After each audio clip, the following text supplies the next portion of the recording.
Capítulo 5. Luego todas las tribus de Israel fueron a David en Hebrón y le dijeron: somos de la misma sangre. Somos de la misma sangre.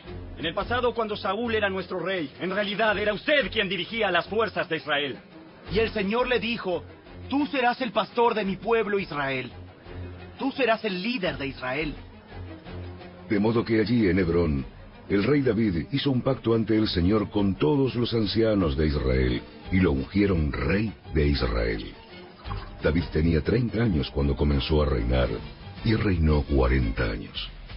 Había reinado sobre Judá desde Hebrón 7 años y 6 meses, y desde Jerusalén reinó sobre todo Israel y Judá por 33 años. Luego David dio a sus hombres a Jerusalén para pelear contra los jebuseos, los habitantes originarios de esa tierra que vivían allí. Los jebuseos se mofaban de David. ¡Jamás entrarás aquí! Hasta los ciegos y los cojos pueden impedir que ingreses. Pues los jebuseos pensaban que estaban a salvo. Pero David tomó la fortaleza de Sión, la que ahora se llama Ciudad de David. El día del ataque, David les dijo a sus tropas: odio a esos jebuseos, cojos y ciegos. Todo el que ataque la ciudad, que haga su entrada por el túnel de agua. Este es el origen del dicho: ni el ciego ni el cojo pueden entrar en la casa. Así que David hizo de la fortaleza su casa y la llamó la Ciudad de David. Extendió la ciudad, comenzando desde los terraplenes, y continuó hacia adentro. David se hacía cada vez más poderoso, porque el Señor Dios de los ejércitos celestiales estaba con él. Luego, Hiram, rey de Tiro, envió mensajeros a David junto con madera de cedro, así como carpinteros y canteros, quienes construyeron un palacio para David. Entonces David se dio cuenta de que el Señor lo había confirmado como rey de Israel, y que había bendecido su reino por amor a su pueblo Israel.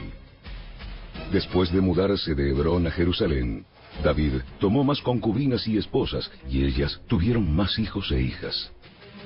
Estos son los nombres de los hijos de David que nacieron en Jerusalén: Samúa, Sobab, Natán, Salomón, Ibar, Elisúa, Nefeg, Jafía, Elisama, Eliada y Elifelet.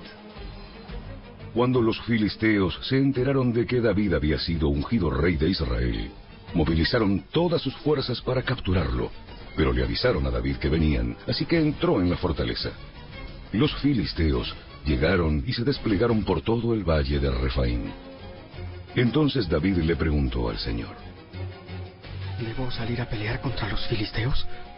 ¿Los entregarás en mis manos? El Señor le contestó a David: sí, adelante.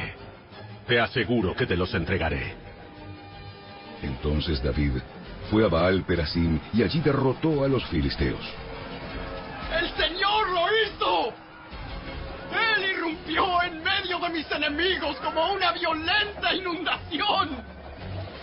Así que llamó a ese lugar Baal Perasim, que significa el Señor que irrumpe. Los filisteos abandonaron allí sus ídolos, y David y sus hombres los confiscaron.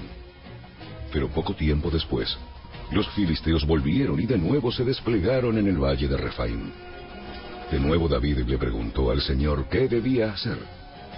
No los ataques de frente.